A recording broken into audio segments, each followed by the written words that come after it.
Friends, तो आपके लिए एक बिग ब्रेकिंग न्यूज आ चुकी है, आपके लिए खुशखबरी आ चुकी है और एक और मौका यहाँ पे एक और भर्ती में बैठने का। तो यहाँ पे सबसे पहली बात झारखंड टेट की अगर हम बात करें तो यहाँ पे ऑल ओवर इंडिया से सभी फॉर्म अप्लाई कर सकते हैं, ये आप सभी को शायद पता ही होगा। अगर हम बात करें कि झारखंड टेट जो है, यहाँ पर झारखंड में टेट में ये विवाद पहले से चला आ रहा है कि भाई ये लोग सीटेट को जो है ये मान्य नहीं करते। इनका मानना है कि अगर आप झारखंड टेट क्वालिफाई हैं हो किसी भी राज्य से, अगर आप टेट क्वालिफाई हैं झारखंड का, तो आप झारखंड की शिक्षक भर्ती में अप्लाई कर सकते हैं। तो आइए चलते हैं क्या है पूरा नोटिफिकेशन। फटाफट से चैनल को सब्सक्राइब कर लीजिएगा और बेल आइकन को प्रेस कर लीजिएगा ताकि सारी अपडेट आपको देखने को मिलती रहे। अब हम यहाँ पे बात करेंगे, ये नोटिफिकेशन आपका आउट हो चुका है। यहाँ पे अगर हम बात करेंगे कि आपकी जो मेन वेबसाइट है, यहाँ पे ये झारखंड की इसमें मेन वेबसाइट दे रखी हुई है, यहाँ से आप जाके सारी चीजें जो हैं वो देख सकते हैं, समझ सकते हैं। यहाँ पे अगर हम बात करें योग्यता एवं अर्हताधारी अभ्यर्थी से इस परीक्षा में सम्मिलित होने हेतु, यहाँ पे जो आपकी ऑनलाइन परीक्षा आवेदन है, यानी कि आप फॉर्म फिल कब से कब तक कर सकते हैं, 23 जुलाई से आप फॉर्म फिल कर सकते हैं। और ये फॉर्म जो है यहाँ पर 22 अगस्त तक फिलअप होंगे आपके। पहली बात तो ये है कि स्टार्टिंग हो जाएगी आपकी 23 जुलाई से फॉर्म फिल होने की और 22 अगस्त तक आप फॉर्म फिल कर सकते हैं। आगे अगर हम देखेंगे यहाँ पे कि अगर हम बात करेंगे, यहाँ पे आपको सारी ही चीजें जो है इसमें जारी की गई हैं, आप देख सकते हैं यहाँ पे।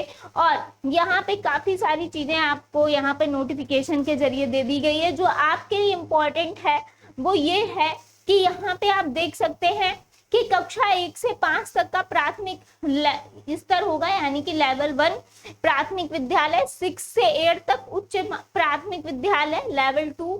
यहाँ पर जैसे आपका सीटेट में होता है पेपर 1 एंड पेपर 2। इसके साथ साथ यहाँ पर अगर हम बात करेंगे तो प्राथमिक के लिए यानी 1 से 5 के लिए यहाँ पे आपको टाइम होगा यहाँ पर 2.5 घंटा जैसे कि आपको दिया जाता है, और जूनियर के लिए भी यहाँ पे 2.5 घंटा। और यहाँ पे जो दृष्टिबाधित दिव्यांग होंगे इनके लिए 30 मिनट अतिरिक्त समय दिया जाएगा परीक्षा के लिए। आगे बात करेंगे यहाँ पर जो यहाँ पे सिलेबस रहेगा वो आप सभी को पता है, सीबीएसई यहाँ पर एनसीईआरटी का ही सिलेबस जो है वो आपको देखने को मिलेगा अपनी उस जो आपका एग्जाम है उसके अनुसार। बाकी ओएमआर वगैरह की बात कही गई है। जो अदर मेन चीज है ये भी आप देख लीजिए, यहाँ पे दिया गया कि परीक्षा में उत्तीर्णता हेतु प्रतिशत अंक कितना लाना होगा आपको। तो अगर आप सामान्य से हैं यानी कि जनरल कैटेगरी से हैं तो आपको प्रत्येक खंड के न्यूनतम प्राप्तांक यहाँ पर 40% और कुल प्राप्तांक जो होगा न्यूनतम वो 60% होगा। अनुसूचित जाति की अगर हम बात करेंगे तो प्रत्येक खंड के लिए यहाँ पे 30% और कुल प्राप्तांक न्यूनतम जो होगा वो 50% रहेगा। अनुसूचित जाति के लिए सेम है 30-50, आदिम जनजाति के लिए 30-50, ये भी बिल्कुल सही यहाँ पर है। और वो अत्यंत पिछड़ा वर्ग और यहाँ पर पिछड़ा वर्ग और आर्थिक रूप से कमजोर यानी कि ईडब्ल्यूएस वालों के लिए अगर हम बात करें तो प्रत्येक खंड के लिए आपके 35% और कुल प्राप्तांक न्यूनतम यहाँ पर जो रहेगा वो 55% आपका रहेगा। जो दिव्यांग होंगे उनके लिए प्रत्येक खंड के लिए न्यूनतम परसेंटेज है 30 और यहाँ पे कुल प्राप्तांक न्यूनतम यहाँ पर 50% रहेगा। तो ये था आपका परसेंटेज जो कि आपका पासिंग का होने वाला है। इसके साथ साथ ओएमआर के लिए दिया गया है कि आपको सारी चीजें जो है यहाँ पर सावधानी पूर्वक फिलअप करनी है। नेक्स्ट यहाँ पे ये तो बात की बात है कि बोला आपको किस तरीके से फिल करना है, ये सारे इन्होंने इंस्ट्रक्शन दिए हैं कि प्रॉपर वे में फिल करना है। आगे चलते हैं, यहाँ पे जो आपका परीक्षा शुल्क रहने वाला है इस पे भी हम एक नजर डाल लेते हैं परीक्षा शुल्क पे। तो परीक्षा शुल्क जो है यहाँ पे सामान्य यानी जनरल के लिए 1 से 5 का आप फॉर्म फिल कर रहे हैं सिर्फ और सिर्फ, यानी कि प्राइमरी में अगर फिल कर रहे हैं तो 1300 है, अगर 6 to 8 में फिल कर रहे हैं अलग से, अगर प्राथमिक नहीं फिल कर रहे हैं तो 1300 है। अगर आप दोनों फॉर्म के लिए अप्लाई कर रहे हैं तो 1500 फीस पड़ेगी। अनुसूचित जाति के लिए अलग अलग फॉर्म फिल कर रहे हैं तो 700 है, अगर दोनों ही फॉर्म यानी प्राइमरी और जूनियर फिल कर रहे हैं मिला के तो 800 रुपए फीस होगी। अनुसूचित जनजाति यहाँ पर सेम है। आदिम जनजाति के लिए यहाँ पे प्राइमरी के लिए और जूनियर के लिए अलग अलग 500 है, अगर दोनों फिल कर रहे हैं तो 600 है।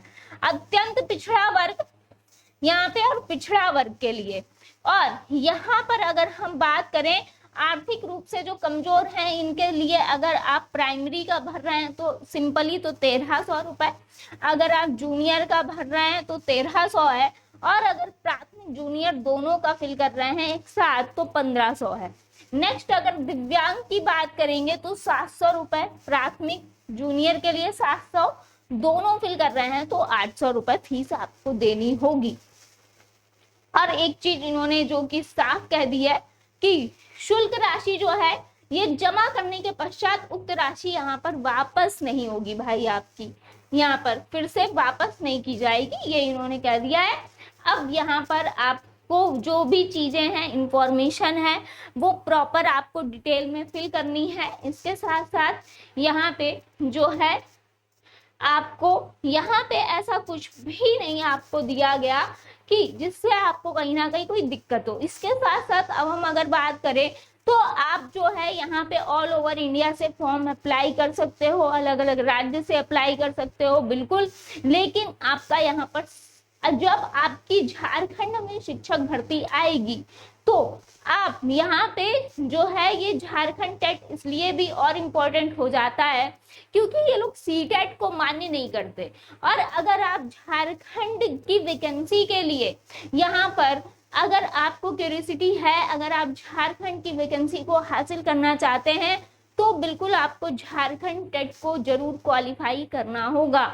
झारखंड टेट क्वालिफाई करके तभी आप जो है झारखंड में जो वैकेंसीज आएंगी टीचिंग की उसमें आप अप्लाई कर सकते हो, वरना आप अप्लाई अभी तक का यही है कि नहीं कर सकते। यही विवाद बना हुआ था ऑलरेडी कि सीटेट वालों को ये मान्य नहीं कर रहे थे।